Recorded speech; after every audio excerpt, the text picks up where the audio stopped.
Les enfants des îles de la Lune. Contes écrits et lus par Catherine Manguet.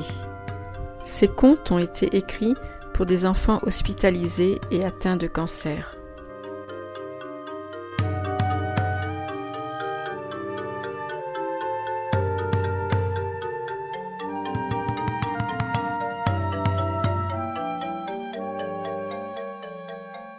Source d'eau.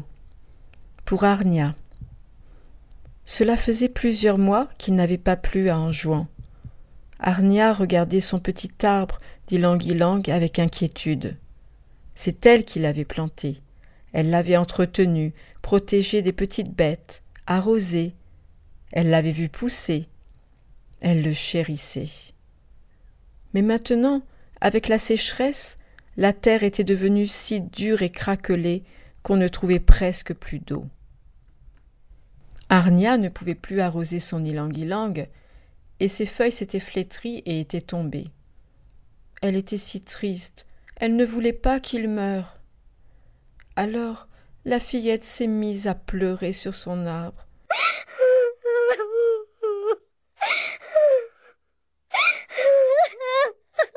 De grosses larmes coulaient pendant plusieurs jours.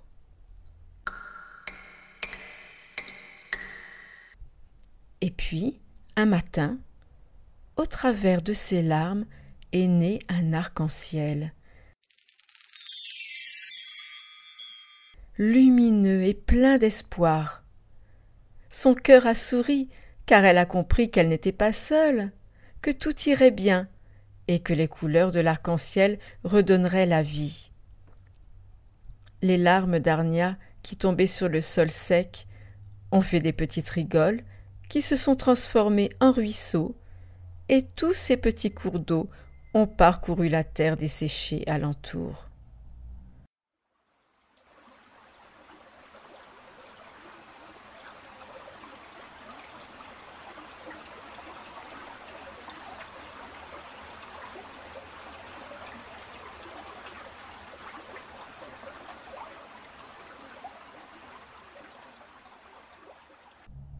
Ce que la petite fille ne savait pas, c'est que plus bas, il y avait des villages qui n'avaient plus d'eau depuis longtemps.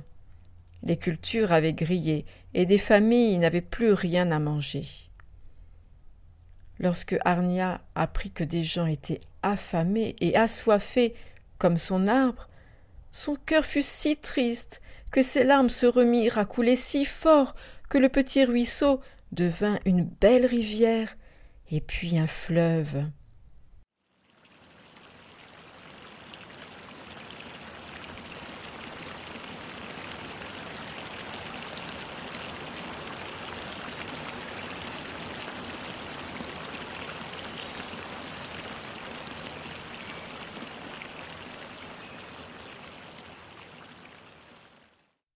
Ce grand fleuve se divisa dans tous les petits cours d'eau déjà creusés dans le sol, qui irriguèrent toutes les terres. L'ylang-ylang d'Arnia commença à refaire des petits bourgeons, et puis des feuilles d'un vert tendre. Ses racines puisaient l'eau du grand fleuve. Il se mit à grandir, et les oiseaux vinrent se réfugier dans ses branches et ses feuilles.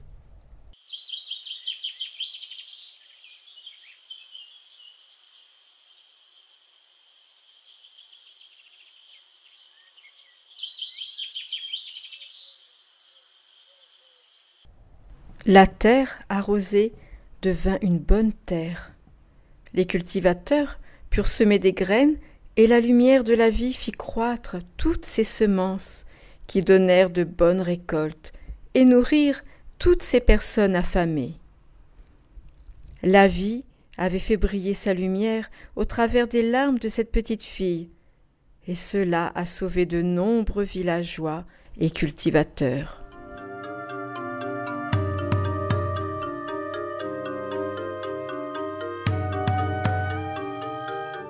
Chamil et une lumière. Pour Chamil. Le fils du dernier sultan des Grandes Comores est malade. Il ne veut plus rien faire ni même jouer. Son père, désespéré, cherche toutes les solutions pour le guérir. il fait appel à tous les guérisseurs et magiciens qui pourraient lui apporter la guérison. Dans le palais, on voit défiler les plus grands guérisseurs qui soignent avec des herbes. Il y en a qui font de drôles de danses, ou d'autres qui chantent et crient.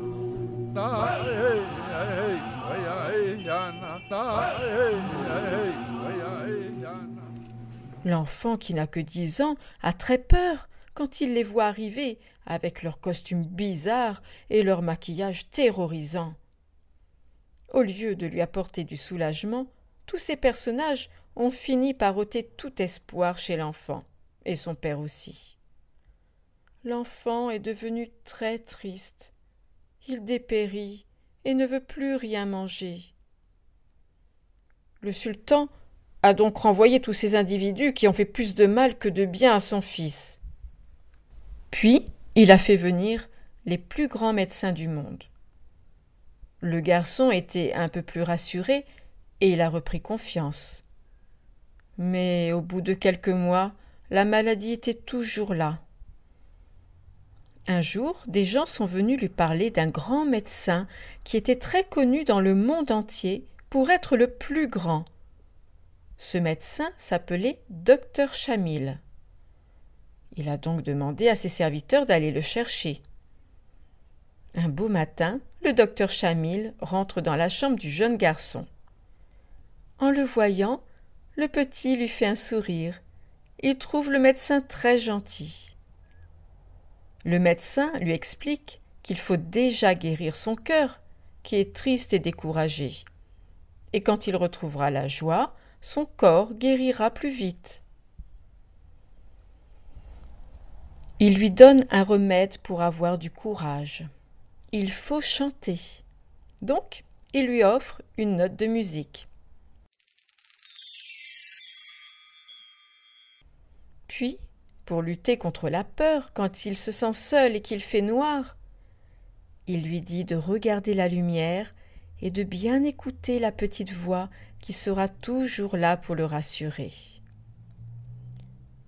Pour combattre la douleur, il lui donne un pansement rempli de belles pensées qui l'aideront à ne plus se concentrer sur sa douleur. Et pour avoir la patience de tout supporter quand c'est très long, il lui dit qu'il faut pouvoir remercier et être content de chaque journée écoulée. Il lui offre un sourire à poser sur ses lèvres tous les soirs quand il s'endormira. L'enfant va beaucoup mieux. Il remange, sourit et arrive à supporter sa maladie courageusement. Mais il n'est toujours pas guéri. Alors, le docteur Chamil, qui veut absolument le guérir, part à la recherche du médicament qu'il lui faut. Il sillonne les villes et les villages du monde entier. Il ne trouve rien. Déçu, il s'apprête à rentrer en Grande Comore vaincu. Lors de sa traversée du retour, son bateau est pris dans une grosse tempête. Le bateau tangue dans tous les sens. Puis il prend l'eau et coule avec le docteur Chamil.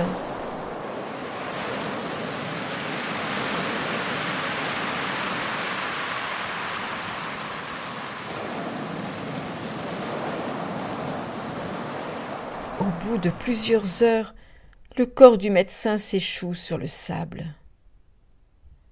Soudain, une petite lumière vient se poser sur son visage. Et le docteur se met à tousser, puis à recracher toute l'eau qu'il a avalée. Docteur Chamil est vivant. Il n'en revient pas, c'est miraculeux. Il remercie la petite lumière et lui demande qui elle est. « Je suis celui qui guérit toutes les maladies, » répond-elle. Docteur Chamil est tout heureux. Il lui demande si elle pourrait venir guérir le fils du sultan. La lumière répond « Oui, je suis venu pour lui. » Dis à l'enfant que s'il y croit, il sera sauvé. Le médecin rentre triomphant dans la chambre du garçon et lui explique tout. L'enfant dit « Oui, j'y crois ». Docteur Chamil prend la main du petit et lui dit de se lever. Celui-ci se met debout, guéri.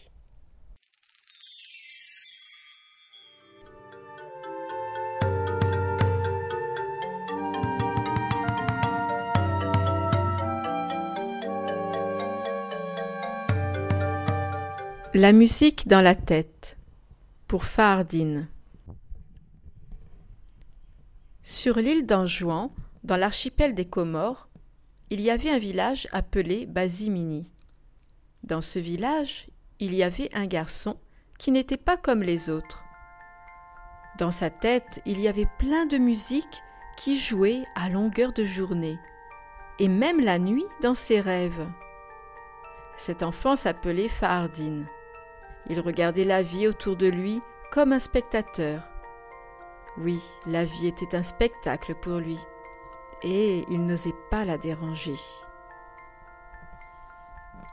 Lorsque sa maman et les autres femmes du village bavardaient en pilant le manioc, une musique, scandant au rythme des pilons, tapait dans sa tête.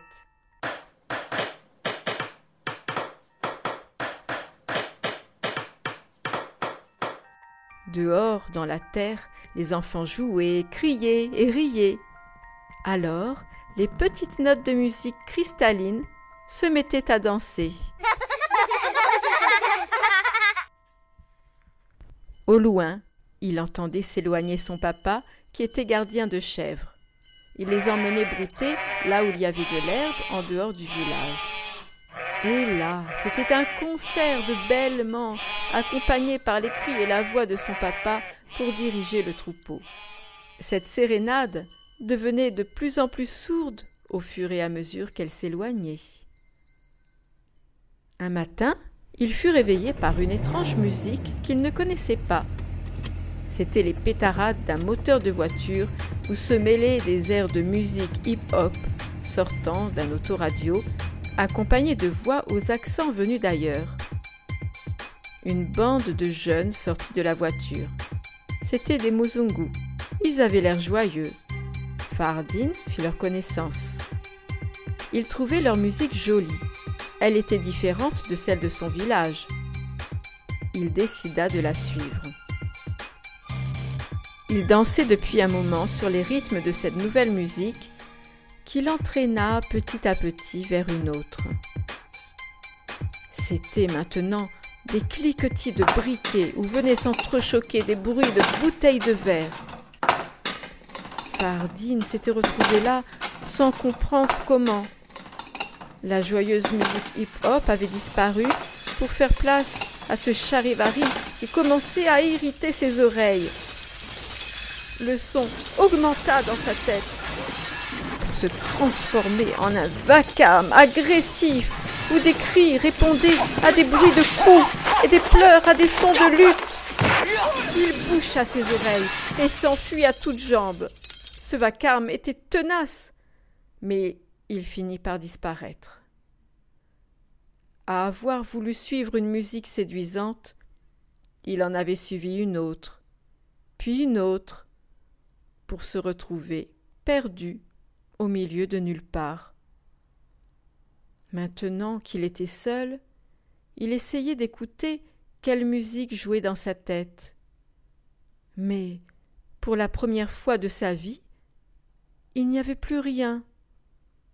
Il était dans le silence absolu, le vide assourdissant, pesant. Il pensait qu'il n'entendrait peut-être plus jamais aucune musique. Il se rappela alors avec nostalgie de son village où il était né. Il essayait de se souvenir de sa musique préférée. Quand soudain, au loin, tout doucement, il entendit des bêlements, puis une voix. Ah, cette voix, il l'aurait reconnue entre mille. C'était celle de son papa. Sa voix venait de tous les coins de la terre et du ciel. Elle résonnait dans son cœur. Il était heureux de le retrouver. C'était ça la plus belle mélodie qu'il n'avait jamais entendue. Il courut vers la voix, il se jeta dans les bras de son père, qui n'attendait que ça. Et main dans la main, le fils rentra à la maison avec son papa.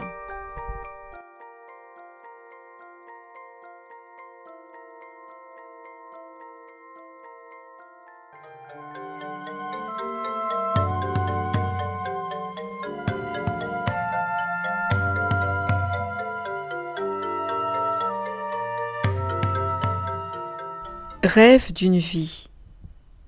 Pour Mathias. Depuis qu'il était enfant, Mathias dessinait des camions. Il les trouvait si beaux et si puissants. Son rêve pour quand il serait grand était de conduire des gros camions et transporter de la nourriture et des médicaments pour les enfants du monde entier, tous ceux qui n'avaient pas à manger et qui étaient malades. Mathias a grandi. Et quand il est devenu un homme, son rêve était toujours là, jusqu'au jour où il s'est réalisé. Il était tout fier quand il a conduit son premier camion.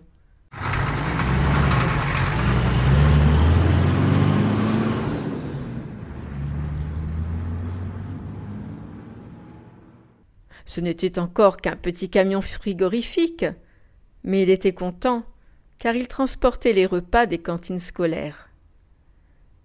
Comme ça, c'était un peu grâce à lui que les enfants de l'île de la Réunion pouvaient manger le midi. Tous les matins, il était heureux de se mettre au volant de son petit camion, de quitter Saint-Benoît et au passage rendre service à un voisin, un ami. Il était très serviable. Il sillonnait les routes de l'île en chantant.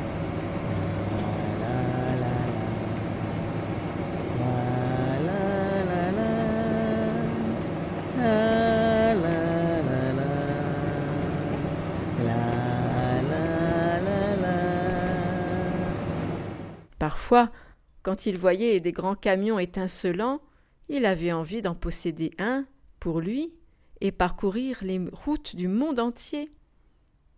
Ce désir ne l'a plus lâché. Et un beau jour, il est parti pour l'Europe. Il a eu un magnifique et grand camion. Quand il le conduisait, il se sentait invincible. Les routes et le monde lui appartenaient. Il avait une sensation de liberté et d'avaler les paysages.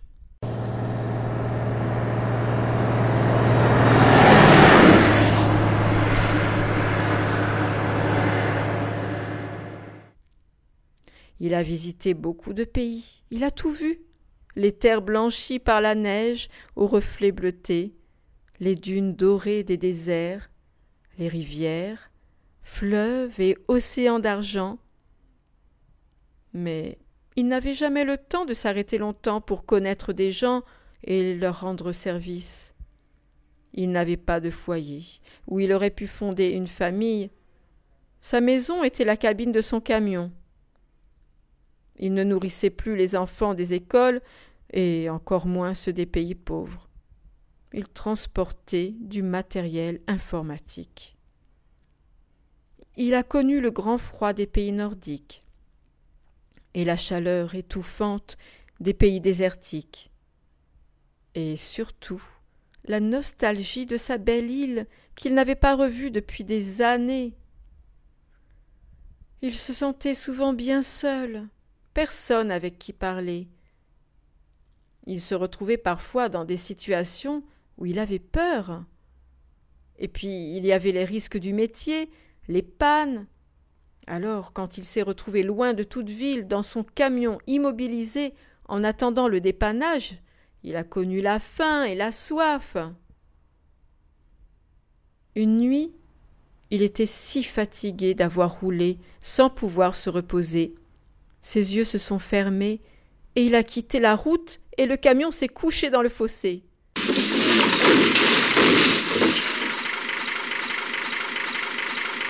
Le pare-brise a éclaté et a blessé ses mains. Mais lui était indemne. Il était seul dans le noir. Il s'est mis à pleurer. Mais ce qui le rendait triste surtout, c'était de voir ce qu'était devenu sa vie. Son beau camion avait éteint son rêve. Car en fait, le camion n'était que du matériel. Le plus important, c'était ce qu'il aurait voulu faire avec, aider les autres, les enfants. Et ça, il ne pouvait le faire qu'avec son cœur. Il se souvenait quand il le faisait avec joie pour les enfants de la Réunion. Il a crié, pleuré, questionné. Pourquoi cette vie pendant des années? Et pourquoi avoir souffert sur les routes au lieu de rendre service? Cela a duré toute la nuit, jusqu'à ce que le jour paraisse. L'étoile du matin s'est levée, elle brillait intensément. Et dans ses reflets, il a eu sa réponse. Mathias a compris qu'avant d'aider les malheureux, il devait savoir ce qu'était la souffrance pour mieux les comprendre, les aimer et les aider. Il est sorti de son camion, l'a laissé dans le fossé et il est parti à pied sans se retourner pour aller aider les enfants du monde entier.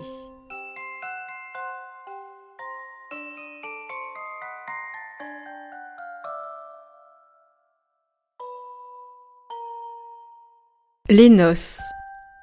Pour Naouline. En Grande Comore vivait un très beau prince. Sur son visage, il y avait une telle paix que beaucoup aimaient sa compagnie. C'est pour cela qu'on l'appelait le prince de paix. Le sultan, son père, était le plus puissant de tout l'archipel des Comores. Il était bon, juste et droit, et il était respecté de tous. Quand son fils vint en âge de se marier, son père se mit en quête d'une jeune épouse qui serait digne de lui. Mais le sultan voulait que la future épouse de son fils soit pure et sans tache, pour avoir sa place dans son royaume resplendissant. Il demanda donc à toutes les jeunes filles de l'archipel de se préparer comme de futures fiancées pour pouvoir se présenter devant le roi qui préparait les noces de son fils. Toutes les jeunes filles firent tous leurs efforts pour se rendre pures, belles et irréprochables. Elles s'enduisaient d'huile parfumée, elles faisaient toutes sortes d'actions généreuses, elles surveillaient toute leur conduite et leur langage pour plaire au roi.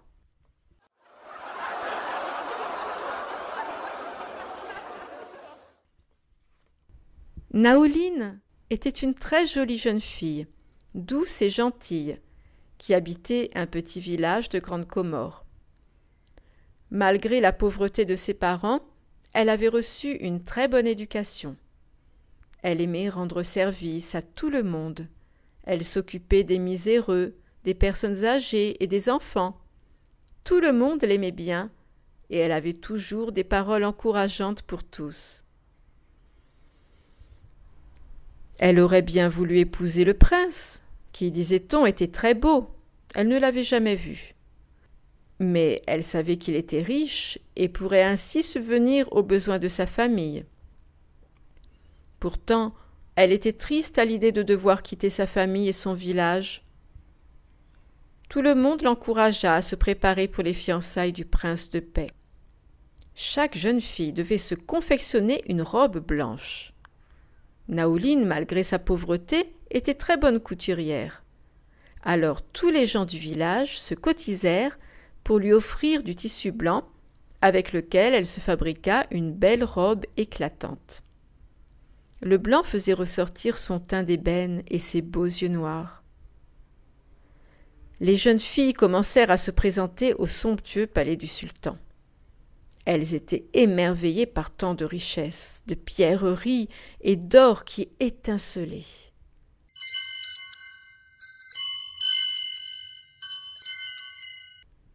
Le sultan les reçut les unes après les autres. Elles étaient toutes ravissantes. Mais quand elles apparaissaient devant Sa Majesté, dans leurs robes immaculées, la lumière éblouissante du palais faisait ressortir sur toutes un défaut, une tache, une imperfection. Naoline voyait ses chances d'épouser le prince diminuer. L'étoffe dans laquelle elle avait cousu sa robe était grossière par rapport à d'autres jeunes filles qui avaient les moyens d'acheter des tissus précieux. Un matin, elle partit à la rivière avec ses jeunes sœurs pour laver le linge.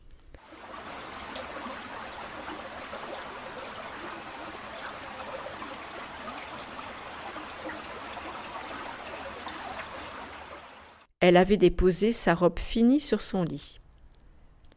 Pendant son absence, des maquis rentrèrent dans sa case.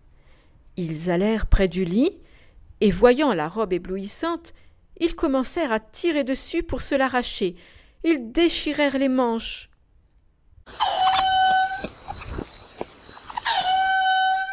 Naoline rentrait avec ses sœurs en chantant. À ce bruit, les animaux s'enfuirent. Quand Naoline découvrit l'horreur, sa belle robe salie, abîmée, trouée, sans manches, elle pleura. Elle savait qu'elle ne pourrait plus se présenter dans le royaume du prince. Cette nuit-là, désespérée, elle sortit pour marcher et s'assit près d'un arbre pour pleurer.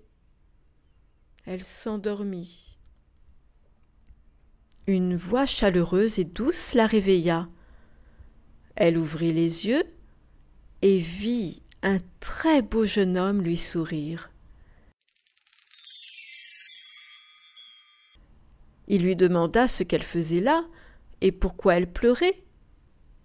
Elle lui dit qu'elle voulait épouser le prince, mais que sa robe avait été abîmée et qu'il n'y avait plus d'espoir. Le beau jeune homme, qui était en fait le prince, tomba amoureux de Naoline. Il aurait fait n'importe quoi pour lui redonner de la joie et lui permettre de pouvoir vivre au royaume. Alors, il lui dit de sécher ses larmes. Il connaissait un lac où il y avait au fond un diamant qui avait le pouvoir de rendre étincelant et pur tout ce qu'il touchait. Il lui dit qu'il irait le chercher pour elle. La jeune fille était radieuse, elle l'accompagna jusqu'au lac.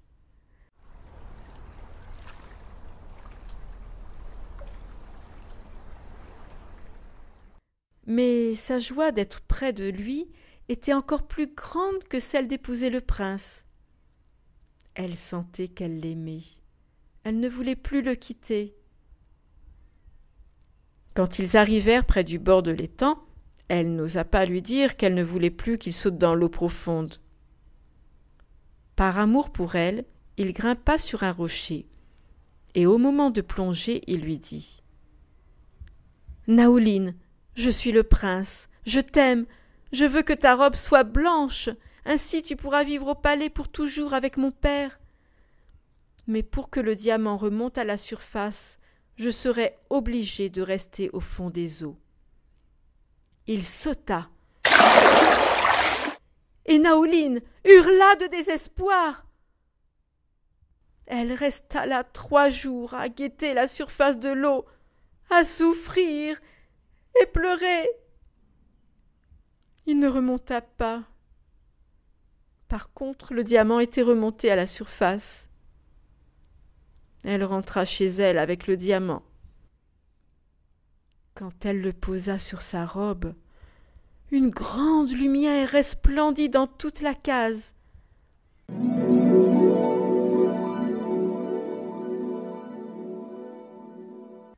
Elle était devenue d'une beauté et d'une pureté indescriptibles.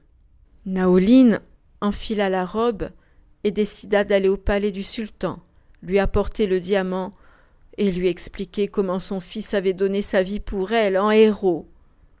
Elle était prête à mourir si son père voulait la faire tuer. En s'approchant du royaume, elle vit que tout brillait et elle entendait des musiques de fête. On lui dit que les noces du mariage allaient commencer. Elle ne comprenait pas. Le prince était mort.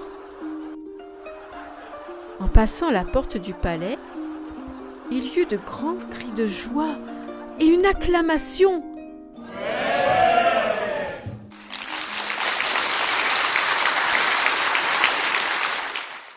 Sa robe étincelait, elle était restée pure et d'un blanc immaculé. Et devant elle, dans une belle lumière, son prince était là, vivant. Il l'attendait et l'a pris par la main pour célébrer leurs noces de mariage.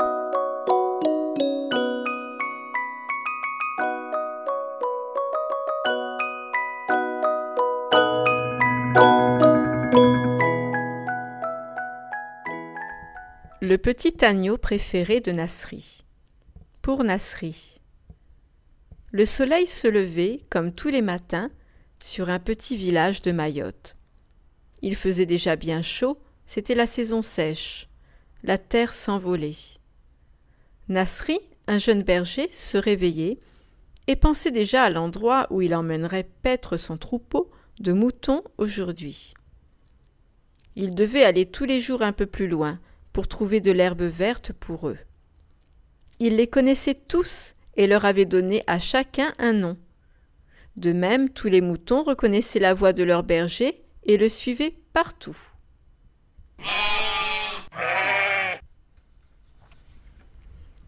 Il y avait souvent des naissances, et le dernier petit agneau né était son préféré. Comme il était encore fragile, il le portait souvent ou le mettait sur ses genoux pour le caresser. Il l'avait nommé Emmanuel. Le jeune garçon se mit en route avec tout son troupeau. Il les guidait avec son bâton. Dès qu'un mouton s'éloignait des autres, il le rattrapait pour le remettre sur le bon chemin.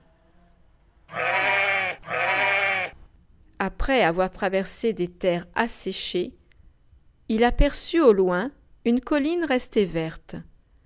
Mais elle était de l'autre côté de la vallée qu'il fallait traverser sur un pont. Et pour accéder à ce pont, il fallait emprunter un sentier étroit qui longeait un précipice. Le troupeau de moutons commença à s'engager sur le chemin. Quand soudain, au détour d'un virage, il se retrouva face à un énorme léopard.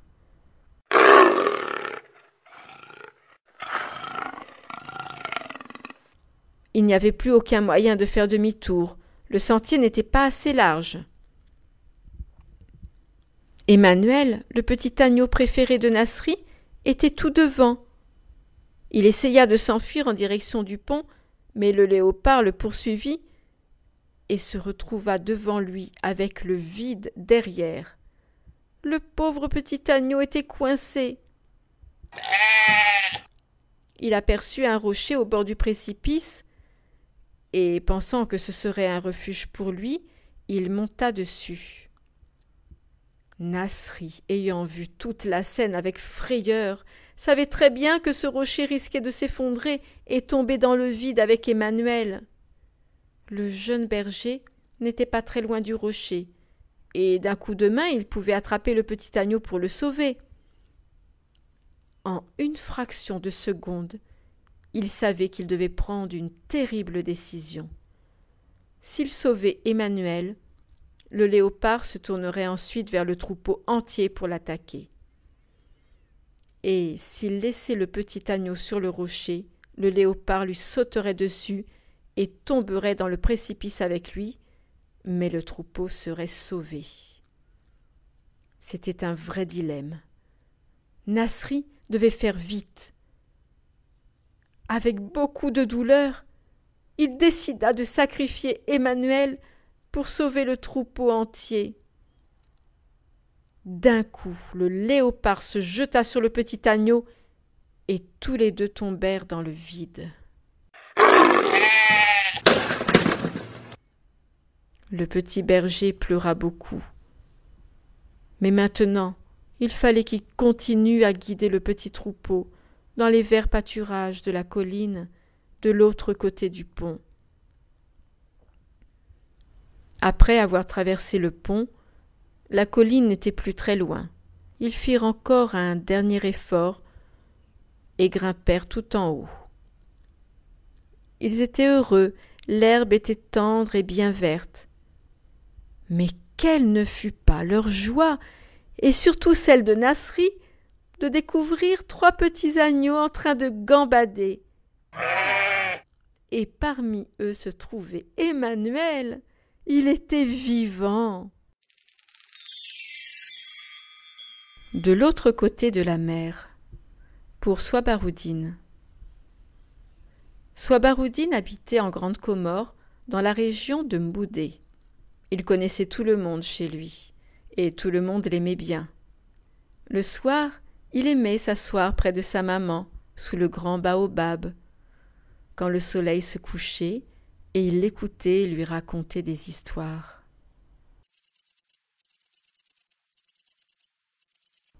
Un soir, il lui demanda « Maman, qu'est-ce qu'il y a derrière les arbres ?» Elle lui répondit « La mer !»« Et derrière la mer, maman, il y a quoi ?» ?»« Derrière la mer, il y a un trésor. »« Ah bon ? Alors un jour je partirai chercher mon trésor et je reviendrai te chercher pour te le montrer. » Et un matin, il avait préparé son sac où il avait mis quelques vêtements, une galette de manioc, quelques samoussas et une gourde d'eau. Il partit embrasser sa maman et sa famille, et il prit le chemin derrière les arbres pour aller jusqu'à la mer.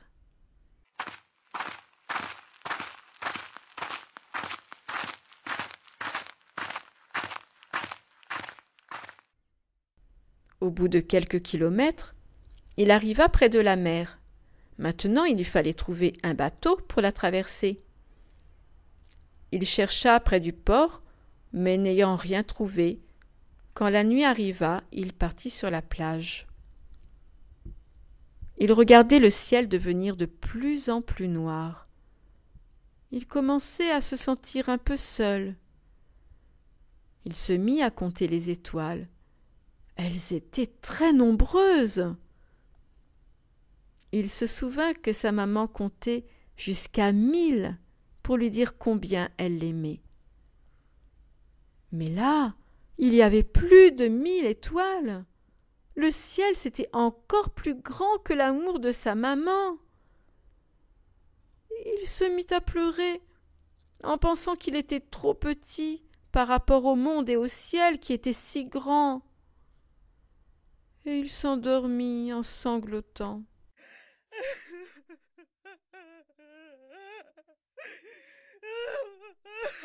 Il fut réveillé au lever du jour par le bruit d'un cheval.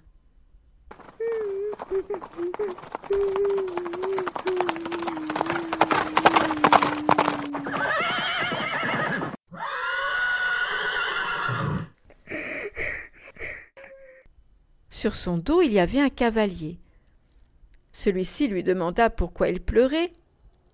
« Je suis trop petit et le monde est trop grand. Je ne sais pas me défendre, » lui dit Swabaroudine. « Un homme ne pleure pas. Allez, mets-toi debout et sèche tes larmes, » lui répondit le chevalier. « Tiens, je vais te donner une armure pour te défendre. Mets ce casque sur ta tête pour te protéger des pensées qui donnent envie de pleurer. Prends cette cuirasse pour protéger ton cœur et pense toujours à ton trésor.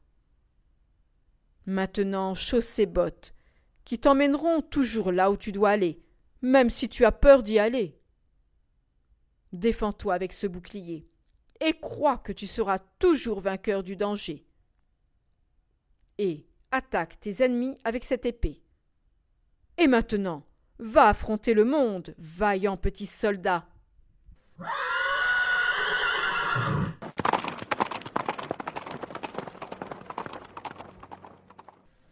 Il s'éloigna aussi rapidement qu'il était arrivé, comme dans un rêve. Swabaroudine mit l'armure sur lui et essaya de marcher avec, mais c'était beaucoup trop lourd pour lui.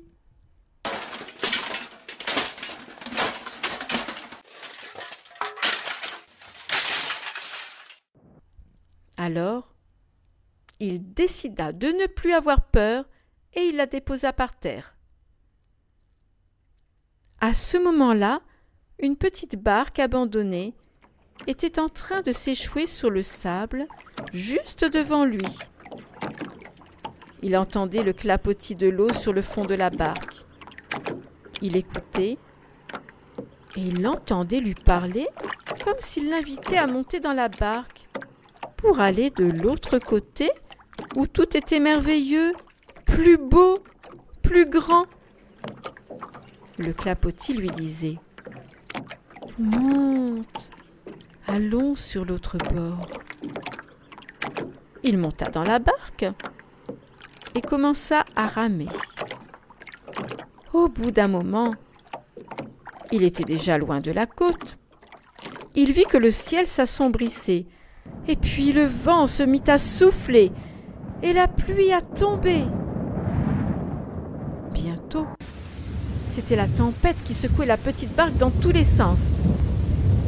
Swabaroudine s'accrochait de toutes ses forces dans le fond, mais il avait l'impression que les grosses vagues lui disaient « Ne t'inquiète pas, tu ne couleras pas, tu iras sur l'autre bord. » Il avait confiance et il attendait que le calme revînt. La mer se calma, la pluie s'arrêta et le vent tomba. Le soleil apparut et lui fit un grand sourire.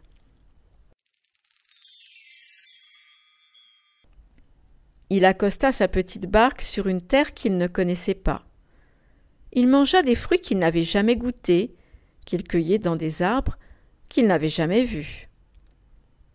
Il traversa des forêts, des rivières, des plaines, des villages.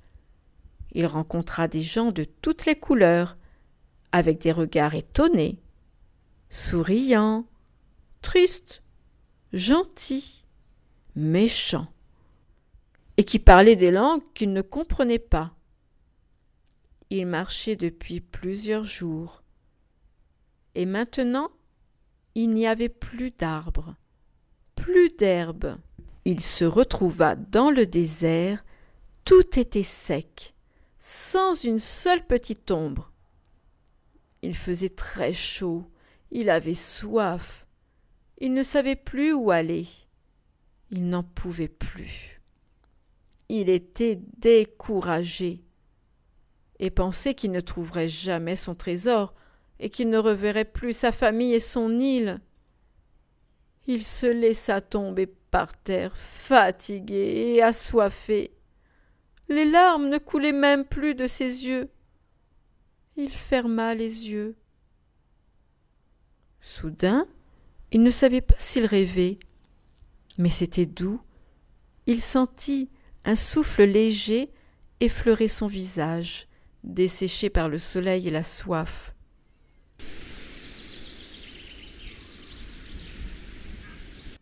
Une petite brise le rafraîchissait et l'invitait à ouvrir ses yeux et se lever. Il regarda et il vit quelqu'un lui sourire gentiment. Il avait l'impression de le connaître. Le garçon dit « J'ai soif !» La personne lui donna à boire d'une eau fraîche qui se transforma en source. Quand il fut désaltéré, il demanda « Qui êtes-vous » La personne lui dit « Je suis la porte. »« La porte de quoi ?» lui répondit Swabaroudine. « Es-tu si découragé que tu ne te souviens plus ce que tu es parti chercher ?» lui fit remarquer la personne. « Je n'y crois plus à mon trésor !» lui dit Swabaroudine. « Pourtant, pendant ton voyage, tu as trouvé la clé, et moi, je suis la porte. Alors ouvre !» Swabaroudine vit qu'il avait une clé dorée dans sa main. Il ouvrit la porte.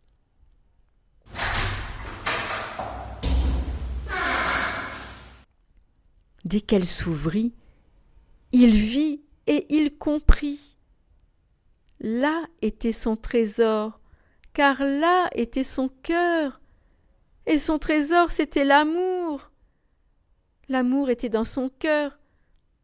Durant toute sa vie, il avait bien eu des morceaux, dans l'amour de sa maman quand elle lui racontait des histoires pour l'endormir, dans l'amour de son papa et de ses frères et sœurs, dans le sourire de son grand-père, dans les rayons du soleil et la mer qui scintille, dans la beauté de son île. Mais là, cet amour était plus grand que tout l'univers. Il était entier.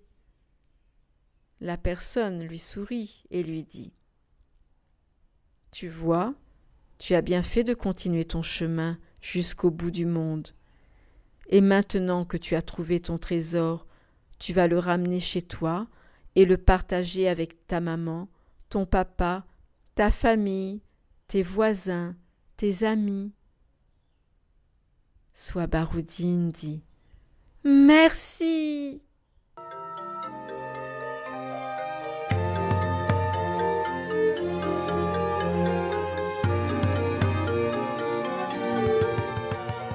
En route. Pour Swadri.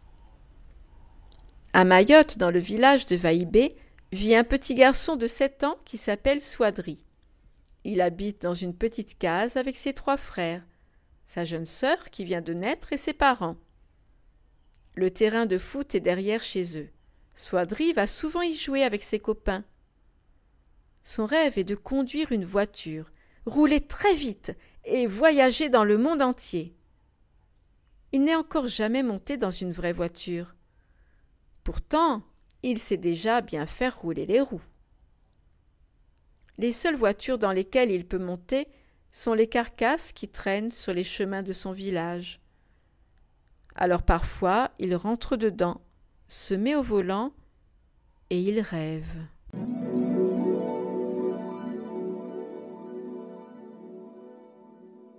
En un tour de clé, le moteur démarre.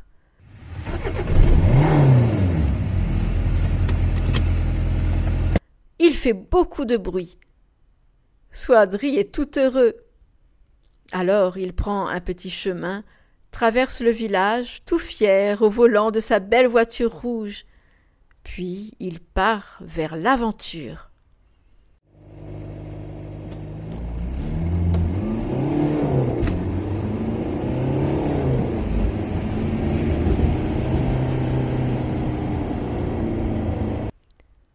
Dès qu'il a quitté le village, Swadri accélère. Il est joyeux de rouler très vite maintenant. Au bout de plusieurs kilomètres, il commence à pleuvoir. C'est une grosse averse. La voiture dérape dans la boue et cela fait rire Swadri.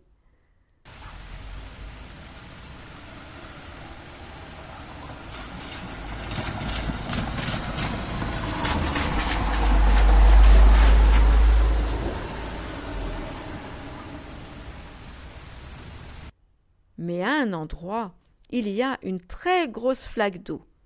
La voiture passe dedans, s'enfonce et ne peut plus ressortir.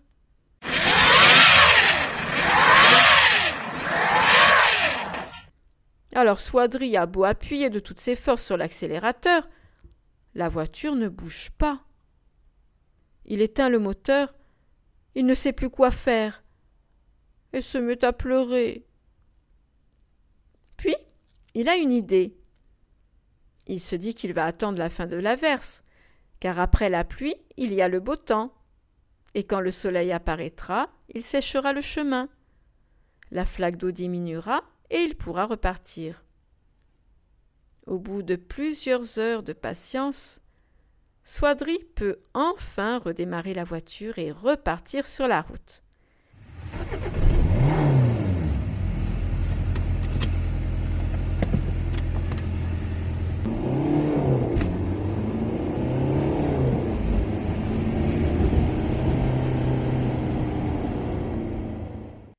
Il roule jusqu'à une fourche où le chemin se sépare en deux. Il ne sait pas lequel prendre, car il sait que certains chemins ne mènent nulle part. Pire, il pourrait se perdre. Il cherche pour voir s'il n'y a pas de pancarte. Il en aperçoit une sur le chemin de gauche où est inscrit « Chemin du bonheur ». Il remonte dans la voiture, prêt à prendre cette direction. Un cultivateur se dirige vers lui et lui demande s'il cherche son chemin. Swadri lui répond que non, il a trouvé le bonheur. Alors l'homme lui dit « Le bonheur n'est pas toujours là où on le croit. Le chemin de droite est le bon chemin. C'est la vérité. Si on prend celui-là, on reste en vie. »